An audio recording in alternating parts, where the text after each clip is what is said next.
and welcome to the very first episode of the Jennifer West podcast, which I actually can't believe I'm finally recording this. Now, whether you have come here because you know me from the challenge, maybe you already follow me on social media, or you just stumbled across this podcast, whatever the reason, I'm glad that you're here. Now, in this first episode, I'm discussing why you keep starting again and why diets just don't seem to work. Why is it that maybe it's been 10, 20, 30 years and you've never achieved the body that you want, or even been able to stay consistent long enough to past 2 weeks even. So we're going to go through the key areas, what you need to pull up on, what you need to work at, and probably show you a few things that you just didn't really realise. So let's get into it. Grab yourself a cup of tea. Let's talk. Okay, so I'm going to start by asking you one question. How long have you struggled with your body fat or sticking to a diet? Or how many times have you done a diet and then come off it and then started again? Or a training program or a goal, right? You've had a goal of losing body fat and it's just not worked out. And the women I'm speaking to and the women that come and work with me, this is something that they've been present in, that's been present in life for 10, 20, 30 years. Some of the women are in their 30s, 40s, 50s. I've even had clients in the 60s. And these women have struggled with body fat their entire life. So I'm just going to put a question to you. How many of you right now can literally nod to that and go, I have genuinely been struggling with body fat all of my life, on and off. You might have had success at times, okay? You've done, a boot camp, you've done a shred, you've done some kind of program or something, or you had a goal, like a wedding, an anniversary, a holiday that was really important. And so there was really high kind of like desire and motivation. I hate that word. I'm just going to do quotation marks for those who haven't got the visual video to this. And you're able to do it in those circumstances, but for the most part, you always end up back at square one, which is probably why you're watching this video. Now, a little bit about me. I'm not going to bore you with it too much, but I know you might not believe this, but I know what it feels like to have no idea of how you are supposed to lose body fat and keep it off. And I know that because that was me. I would say from my age around 14, 15, when I first started becoming aware of my body. I think I got my first boyfriend and we were gonna, I don't know, it was coming up to summer and I was gonna wear a bikini. And I was absolutely shitting myself at the idea of it. So I started going on a diet and I was doing I went down to 600 calories a day. This is not something I would recommend at all. In fact, the exact opposite. And essentially, I couldn't have a life to be able to lose body fat because I couldn't seem to lose it on lower calories. And so I dropped the calories more and more and more. And then eventually I would lose body fat and I was starting to lose body fat. People praising me. Little do they know that I literally wasn't even present in my own mind because I was so exhausted and so tired from such few calories that, conversation would happen around me and I couldn't even focus on it because I was just absolutely starved. And fast forward now, years later, I have nailed fat loss. So much so that I'm 40 this year and this is not a brag at all, I promise it isn't. I literally can walk around and I'm what I would say is holiday ready year round. But that never used to be me. That never was me. If you told me when I was 17, 20, even up to age 24 before I started getting it right, that you'll be approaching 40 and you literally will never diet ever again, I would literally think, oh, well, what kind of secret pill did you give me? Did I get hypnotized? What happened? That's not going to be me because it felt like it was never going to end. And so if that is you and you are somebody who just keeps going round and round and round, and I just want you to ask yourself, honestly, are you truly ready to learn how to stop this? Because if you are, I want you to keep listening.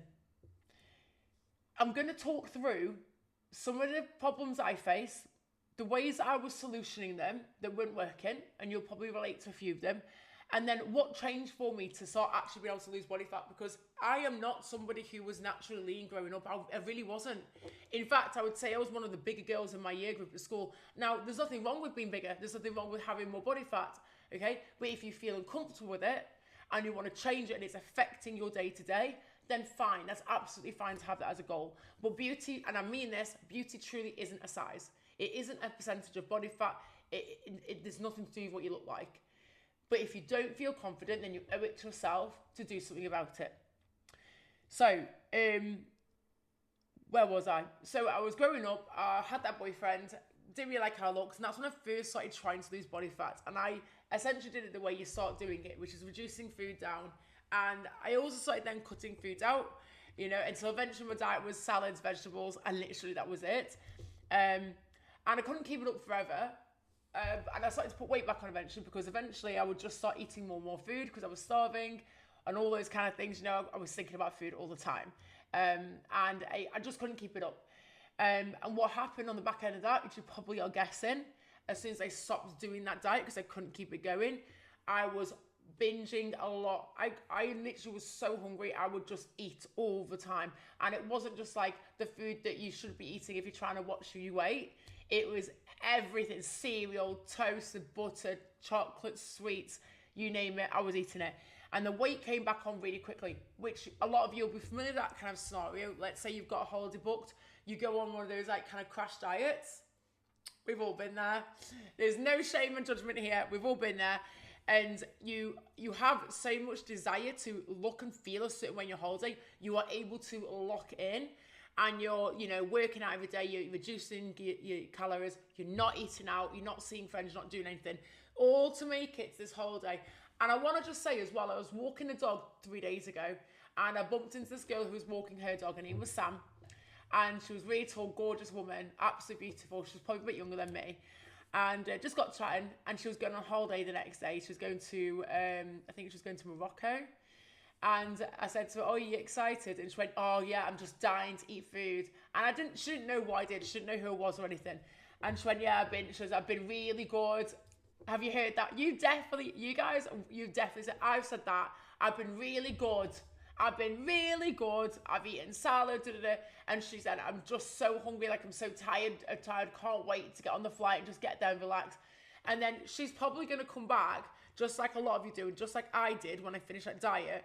You make it to the event, and then you come back, and the weight is all back on again.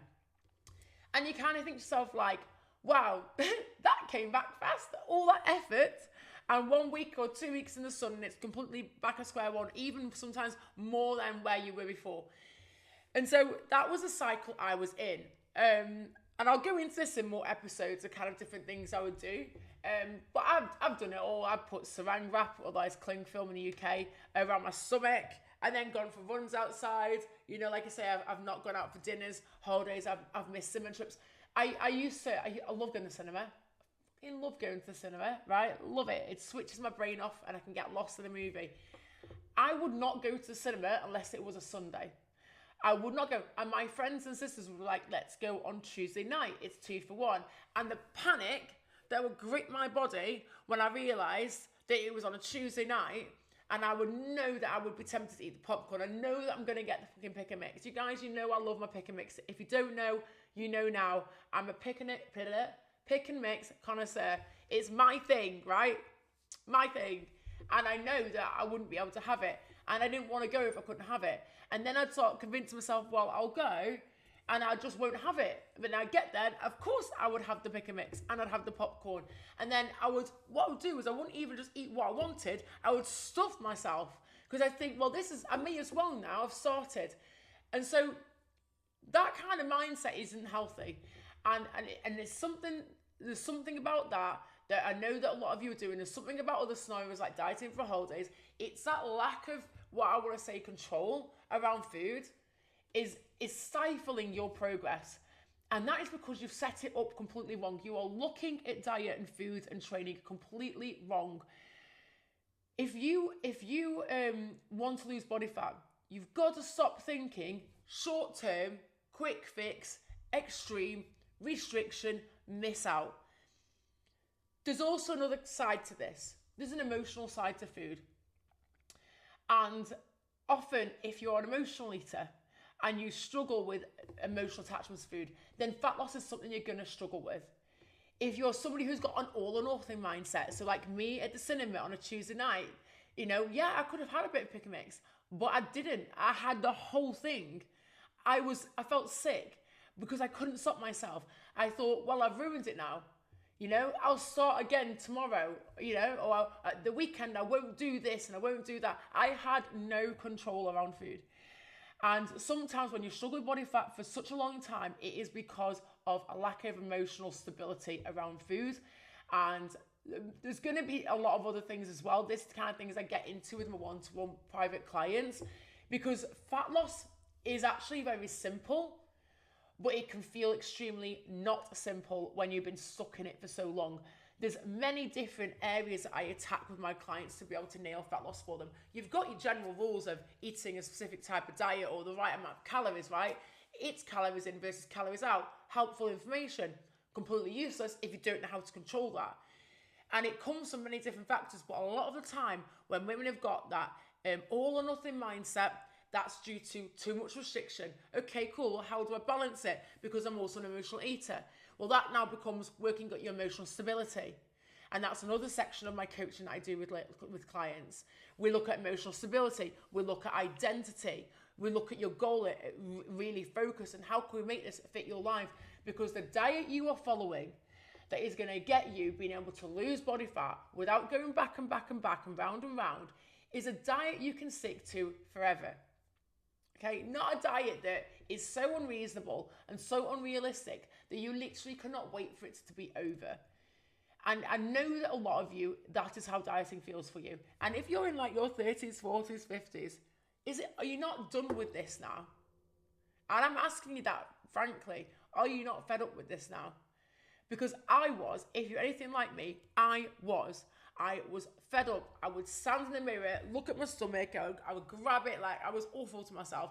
And I'd literally cry and think, how am I supposed to be able to enjoy pick and mix, sweets, the cinema, and just normal life, and not have this weird relationship with food where it was the enemy, where I was either doing it or wasn't doing it. I was either working out or wasn't working out. I couldn't find the balance. It's not a normal or healthy or a nice existence to have. And if you have been struggling so many times over and over and over, and so you're probably watching this and thinking, well, yeah, what Jen's saying is making sense, but I don't know how it looks for me. That's where one-to-one coaching is really, really valuable, because I can give you as much information as I can in podcasts and on my content. But when I work with a client one-to-one, I don't just say to them, here's a training program, here's a nutritional program. What I do is I literally look at their lives in such detail that I know everything about them. I know you almost as well as you know yourself. I understand your triggers, I understand your past relationship with food, your childhood and how that might have affected your mindset as an adult, because a lot of things are learned behavior. So if dieting is normal to you, or food is labeled as good or bad, or that's going to make me fat, that's something you probably heard when you were 4, 5, 6, 7. Maybe your mum was always on a diet. Maybe your big sister was. Your aunt said you shouldn't wear that. You haven't got the figure for it. There's something that started off the kind of foundations of how you view food and your body. And that is what I'm really fascinated with. And that is why I've done this job for 15 years. I am so fascinated by it. I can recognize my own triggers. I know where mine came from. I know where my unhealthy relationship with food came from. And I've worked through it. I've done the work on it. And now when I say that I don't even think about food in any way, I'm not saying I'm one of those girls that forgets to eat, because I'm definitely not. I love food. I fucking love food. But it doesn't control me anymore. I don't face a meal or a meal out on occasion have that internal grip and panic of, oh my God, can I eat this? Should I do that? Oh, I hope I stop at 2. I hope I don't smash the whole bag. That's gone now. It's completely gone. And it is the most freeing feeling not having that over you anymore. It's worth so much to wake up each day and just feel good in yourself and feel calm. And your body isn't just reacting all the time to situations. Your mind isn't spiraling to situations. You just exist calmly around food and you can enjoy your life. And meanwhile, you're suddenly working towards a body that you feel confident in.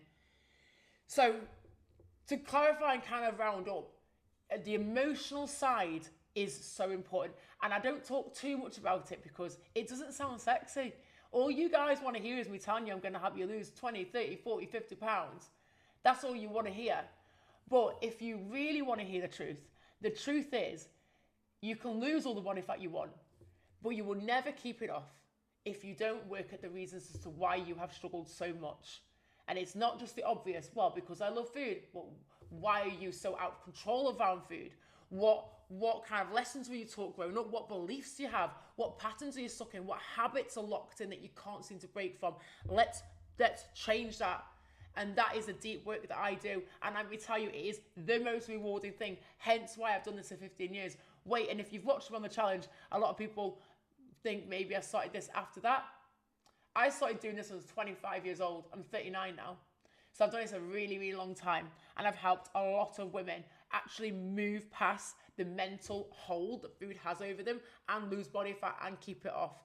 So please stop fooling yourself and thinking, you're going to just keep doing this the rest of your life. Please don't. Life's for living, not for dieting all the time. And B, that you can't be helped because you can. I've had women work with me who are £100, want to lose £100 of body fat, £90, £80, £60, £50. They have been overweight their whole life, all their adult life. Maybe they might have been an athlete at high school in their teenage years, or maybe they were overweight, maybe they weren't, but they have spent decades chasing a body that felt like it was never going to happen for them because they hadn't actually unlocked the mental side of it. And so if you're listening to this, please pay attention to me when I say to you, stop looking at the obvious. I'll go on a diet. I'll start going to the gym. And I'll go on, I'll do this, I'll do that. Stop that. Start thinking, what needs to change in here, in my head, for me to be able to break free of these patterns, of these habits, of the all or nothing mindset, of the I'll just start Monday mindset. And I'm just going to ask the question again. Don't you want to wake up each day and feel calm around food? To not have that panic and grip feeling? Because I did. I was desperate for it. I felt like life had gotten a dark cloud over it all the time with the want to change with food and my body, but not knowing how. And I have helped women just like you who thought they could not be helped. Because I'm not doing surface level work here. We're going deep. I will learn as much about you as you know, as what you're willing to tell me. I will delve deep and I will give you a lot of information, education, questions, and there's a process behind it. There's a process and it works. Moving through the emotional stability, your identity, your standards for yourself. Are you always prioritizing other people? Do you keep pretending you don't really care that much, but you do? Once you start having someone move you through this kind of process, things start to fall in line and make sense. They start to fall in place. Things start to iron out and you start to realize you actually are becoming somebody who is a lot calmer around food and things trigger you less. You have more control.